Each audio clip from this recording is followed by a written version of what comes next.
అలావుద్దీన్ గారు Telangana gig and platform workers association అధ్యక్షులు వారు మనతో లైవ్లో జాయిన్ అవుతున్నారు. అలాగే బండారు రామ్మోహన్ రావు గారు ప్రముఖ రాజకీయ సామాజిక విశ్లేషకులు వారు కూడా ఉన్నారు. అలాగే చక్రపాణి గారు తెలంగాణ కన్జ్యూమర్స్ కౌన్సిల్ అధ్యక్షులు వారు కూడా మనతో జాయిన్ అవుతున్నారు. ముందుగా రామ్మోహన్ రావు గారు నమస్కారం. రామ్మోహన్ రావు గారు, మనందరికీ తెలుసు, మన తరంలో పెద్దగా ఇది అలవాటు ఉన్నా లేకపోయినా ఈ జనరేషన్ పిల్లలైతే ఏది కావాలన్నా ఇంట్లో అమ్మ కష్టపడలేదు టకామని నొక్కేయటం, ఆఫీసులకి వెళ్ళి హడావుడి ఉంది వండుకోవటం కుదరదు నొక్కేయటం, దీనికి అలవాటు పడిపోయారు. ఆ మధ్య ఎప్పుడు చూశాను నేను, కరివేపాకు ఎన్నిసార్లు పెట్టారు, లేకపోతే కొత్తిమీర ఎన్నిసార్లు పెట్టారు, 5 రూపాయలు 10 రూపాయలు కూడా ఆన్లైన్లో ఆర్డర్లు పెట్టేస్తున్నారు. సరే, ఇది ఒక రకంగా మంచిది అనుకుందాం, వాళ్ళకి ఎంప్లాయ్మెంట్ వస్తుంది, వీళ్ళకి టైం సేవ్ అవుతుంది.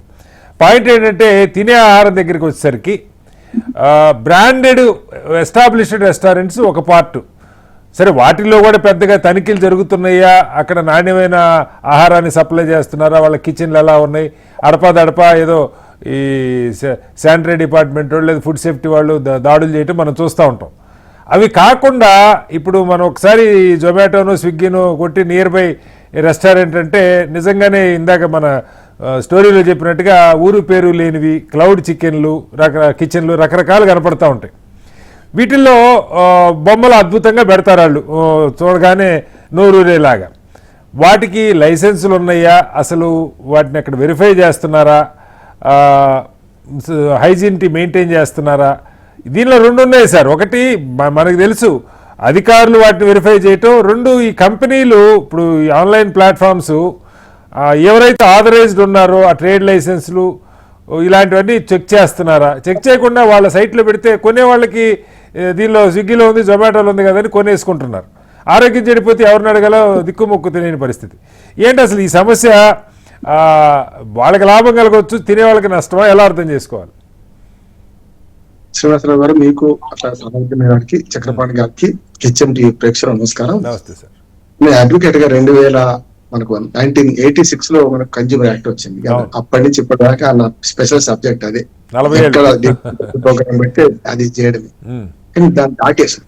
ఇప్పుడు అంత అవసరం లేదు. అది ఫిర్యాదు చేయడానికి చాలా ఆన్లైన్ ప్లాట్ఫామ్స్ వచ్చినాయి.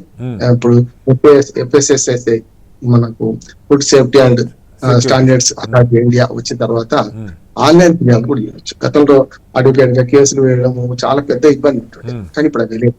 ఎందుకంటే కాలం మారింది. మా చిన్నప్పుడు బస్సులో తీసుకెళ్తే మధ్యాహ్నం దాకా అన్నమే కావాలంటే పులిహోర కలుపుకొని పోవడం, రాత్రికి అయితే గోధుమ రొట్టెలు చేసుకొని పోవడం, అందులో కూడా ఆలుగడ్డ లాంటి కూర చేస్తే తొందరగా జరిగిపోతే కనుక పచ్చడిలో లేకుంటే కారమో లేకుంటే నిల్వ తీసుకుపోయే వాళ్ళం. అట్లా మనం రోజంతా ప్రయాణం చేసినా కూడా తెల్లారి దాకా ఆహారం చెడిపోయిన ఆహారం తీసుకుపోయాం వాళ్ళు అటువంటి. ఇప్పుడు అవి పోయినాయి. నిజంగా మీరు అన్నట్టు మా 2 అమ్మాయిలు బెంగళూరులో హైదరాబాద్ ఉండడం వల్ల మాకు కూడా ఆన్లైన్ ఆర్డర్ ఇష్టం ఉండకుండా చేయాల్సి వస్తుంది. తీసుకుంటున్నాం, తింటున్నాం కూడా. అందులో 2, ఒకటేమో ఆరోగ్యాన్ని ఆ రకంగా చెప్పి నష్టం చేసుకుంటున్నాం. కానీ ముఖ్యంగా నిల్వ ఉండాలంటే ఉప్పు ఎక్కువ వేయాలి కదా, రుచిగా ఉండాలంటే కారం ఉప్పు సమపడలేదు. దాంతో పాటు ఆసుపత్రులకు ఈ రోగులను సప్లై చేసే కేంద్రాలుగా ఈ ఆన్లైన్ ఫుడ్ తయారైంది అంటున్నారు. మనకు సంజయ్ గారు అంగీకరించుకోవచ్చు. కానీ గిగ్ వర్కర్స్ చాలా కష్టపడుతున్నారు, అది వేరు. కానీ వాళ్ళ సులువైన ఆహారం అంటే వంట ఏం లేకుండా చేసుకోవడం, ఇంట్లో అప్పటికప్పుడు తెప్పించుకోవడం వల్ల సులువైంది కార్యక్రమం. కానీ మన ఆరోగ్యం ఏంటి, మన చేతిలో ఉంది కదా అనే మాట వస్తుంది. కనుక ఇందులో 2 జరుగుతున్నాయి. ఒకటేమో ఇప్పుడు ఏదైతే మనం ఆన్లైన్ ఫుడ్ లో 2 రకాలు, ఒకటి మీరు అన్న క్లౌడ్ కిచెన్స్ ఉన్నాయని అంటున్నారు. నేను ఒక్కోసారి ఏమంటానంటే, బాగా పేరున్న హోటళ్లలో ఒక్కసారి మీరు లోపలికి వెళ్ళి చూడండి, పులిపోయిన చికెన్ మీరు చూస్తున్న కేసులన్నీ చూస్తే స్విగ్గీ జొమాటో మీద మొన్ననే 9 నోటీసులు చేసి జూలై 12, 13 నాకు గుర్తులేదు, FSSAI 9 నోటీసులు జారీ చేసింది స్విగ్గీ ఇన్స్టామార్ట్ లో. దాని మీద 9 నోటీసులు వచ్చినాయి, కానీ 900 కంప్లైంట్ ఉంటాయి అక్కడ. రెండోది ఏమైందంటే, పెట్టిన తర్వాత మనం ఫుడ్ ప్యాకెట్ ని చూసుకున్న తర్వాత అది ఏ రకంగా ఎప్పుడు తయారైంది ఏ రకంగా చూసుకుని చూడచ్చు. ప్యాకింగ్ ముఖ్యం అంటున్నాను. ఉదాహరణకు పిన్నులు పెట్టే ప్యాకింగ్ వచ్చింది అనుకోండి, ఆహారంలో కలిసిపోతుంది, కష్టమైంది, రేపు కడుపులో పోయిన ఇబ్బంది అవుతుంది. కనుక కొన్ని జాగ్రత్తలు చూడగానే వేడివేడిగా ఉందని ఆపగా తినేస్తాం. కానీ ఈ మధ్య నాకు కొన్ని కంప్లైంట్స్ ఏంటంటే, వాళ్ళు చికెన్ బిర్యానీ ఆర్డర్ చేశారు, తీరా వచ్చిన తర్వాత చూస్తే అది ఎంతో చికెన్ బిర్యానీ కాదనిపించిందట ఆ అబ్బాయికి. ఓకే. వెంటనే కంప్లైంట్ వాళ్ళు ఏం చేశారు, డబ్బులు వెనకేశారు, ఇంకేం చేయకుండా డబ్బులు వెనక. అయితే అక్కడికి ఆగలే అబ్బాయి. నేను చెప్పాను నా సలహా ఏంటంటే కంప్లైంట్ చేయమన్నా, ఇది చాలా పెద్దది, మీకు ఒక్కరికి డబ్బులు రావచ్చు కానీ మా అందరి సంగతి ఏంది కదా, మనందరం తింటున్నాం కదా మరి. అందుకని ఇంట్లో కంప్లైంట్ చేస్తే దాని మీద చర్య తీసుకున్నారు, దాన్ని ఆ కిచెన్ ను సీజ్ చేశారు. అట్లానే మనం చాలా ఇష్టపడు అంటే మన సమస్య పరిష్కారం అయింది, డబ్బులు వచ్చేసినాయి అంటే మరి ఒక్కొక్క మాసం అనిపించింది నేను మాట అన్నాడు ఆయన, కనుక చెప్పొచ్చు. అట్లాగే ఒక అమ్మాయి వెంటనే ఆఫీస్ నుంచి వచ్చేసింది, డెలైట్ లో పనిచేస్తుంది, నా మిత్రురాలు కంప్లైంట్ చేసింది. ఏమైంది అంటే ఇట్లా జరిగింది, నాకు చికెన్ బాల్స్ తిన్నాను 3 సార్లు 4 సార్లు వాంతి అయింది అని. వెంటనే ఏం చేసాం మేము, కంప్లైంట్ చేయమన్నాం. కంప్లైంట్ చేస్తే వెంటనే దానికి పరిహారం ఏంది, డబ్బులు ఇచ్చేస్తున్నారు వెనుక. ఇప్పుడు వినియోగదారు చట్టంలో కూడా సమస్య ఏంటంటే కంప్లైంట్ ఎవరైనా చేస్తే దానికి తగ్గట్టుగానే పరిహారం ఇస్తున్నారు. యాక్చువల్ గా ఇప్పుడు వ్యక్తిగత సబ్బు ఉంది అనుకోండి, చిన్న ఉదాహరణ చెప్తున్నాను, ఒక వెల్ ప్యాకెడ్ అంటారు, ఒక 10 గ్రాములు తక్కువ వచ్చింది, ఆ కస్టమర్ కి మాత్రమే ఇస్తున్నా. ఏమంటే ఆ మొత్తం బ్యాచ్ అంతా అదే కదా సమస్య. ఇక్కడ కూడా ఒకరికి నష్టం జరిగితే డబ్బులు వాపస్ చేయడం కాదు, కొంచెం మనకు ఓపిక తీసుకొని కంప్లైంట్ చేస్తే బాగుంటదని. రిసీట్ కూడా దాని వెంబడి వస్తుంది కదా, దాన్ని దాచిపెట్టుకొని తీసి రాగానే మొట్టమొదటి మనం ఏం చేస్తాం, టమాటా పేసి ఆ ప్యాక్ చెత్త బుట్లో పడేసి తింటాం. అప్పుడు కనీసం ఎవరి నుంచి ఆర్డర్ చేసినా ఎట్లా తెలియదు కదా. చాలా సార్లు 2 పొరపాటు చేస్తాము శ్రీనివాసరావు గారు. ఒకటి, మనం పెట్రోల్ దగ్గర అస్సలు బిల్ అడతాం, పెట్రోల్ పెట్రోల్ పోవడమే. ఒకవేళ తక్కువ కొలతలతో ఉన్నప్పుడు ఎట్లా మనం చేయాలి అనేది ఉన్నట్టు, అట్లా నేను మెడికల్ బిల్ కూడా తీసుకోమను. మెడికల్ లో బ్యాచ్ నెంబర్ 1 రాయాల్సి తీసుకోమను. అంటే వికటిస్తే మరి ఎక్కడ ఉన్నట్లు రుజువు ఎక్కడిది, ఇది కూడా అదే అంటున్నాడు. ప్యాకింగ్ రాగానే విప్పేసి చెత్తబుట్ల మీద అది పడేసేసి మనం ఆహారం తింటున్నామంటే మనం ఆధారాలు నాశనం చేసుకుంటాం. కనుక ఇందులో 2 ఉన్నాయి. ఒకటి, కంప్లైంట్లు ఇప్పుడు చాలా ఈజీ అయింది. ఒకవేళ వాళ్ళు 24 hours లో కూడా స్పందించకపోతే మనకు 1915 ఫోన్ చేయొచ్చు. 1915 సంవత్సరం గుర్తుంచుకోండి, 1915 సంవత్సరానికి గుర్తు మనకు చలగు నరసింహ గారు ఒక ఆయన ఉండే, మనకు రేపు ఆయన చెప్పేవాడు గుర్తుంచుకోవడానికి, ఏదైనా ఇయర్ గుర్తుంచుకోవాలంటే ఏం చేయాలి, గాంధీ మహాత్ముడు ఇండియాకు వచ్చిండు 9 జనవరి నాడు 1950, అప్పుడు దక్షిణాఫ్రికా. అట్లా గుర్తుంచుకోండి, ఆటోమేటిక్ 1915 టోల్ ఫ్రీ నెంబర్ వచ్చేస్తాయి. టోల్ ఫ్రీ నెంబర్ కూడా వేరే ఉన్నాయి. అందుకని ఏమంటా అంటే కంప్లైంట్ చేసే నేచర్ పెంచుకోవాలి మనం.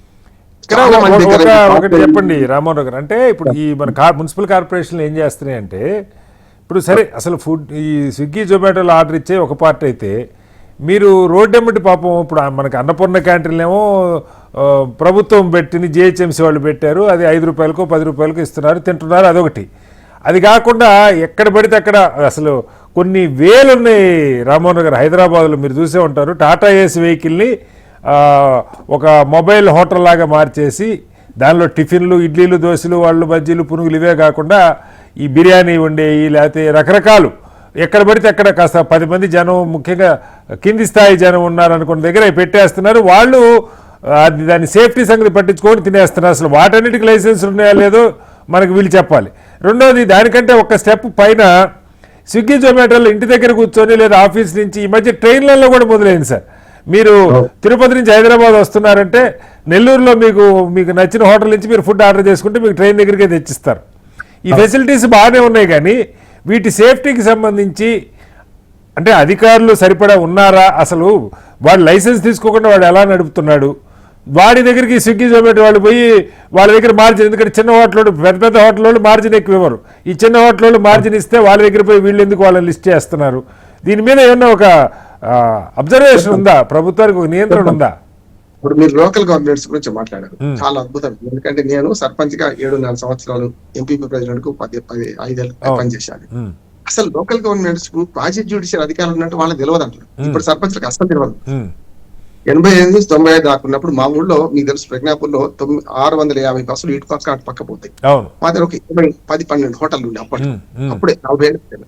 ఈ 10-12 హోటళ్లలో నా మిత్రులు తెలిసిన వాళ్ళు కనుక మన మంచినీళ్ళ మీద, మంచినీళ్ళు అంటే బాటిల్స్ వచ్చిన, బాటిల్స్ లేకుండా మంచినీళ్ళ మూతలు పెట్టలేదు, లేకపోతే కొంచెం కిచెన్ అధ్వానంగా ఉంది. కంప్లైంట్ చేస్తే నేను స్వయంగా మా ఊరు వాళ్ళే హోటల్ పెట్టే వాళ్ళు వేరే వాళ్ళు కదా, నీళ్ల మీద మూత పెట్టినందుకు నేను 50 రూపాయలు ఫైన్ వేసేవాడిని. అప్పుడు అధికారం ఉంది మనకు, అది చాలా మందికి ఏం తెలుసు.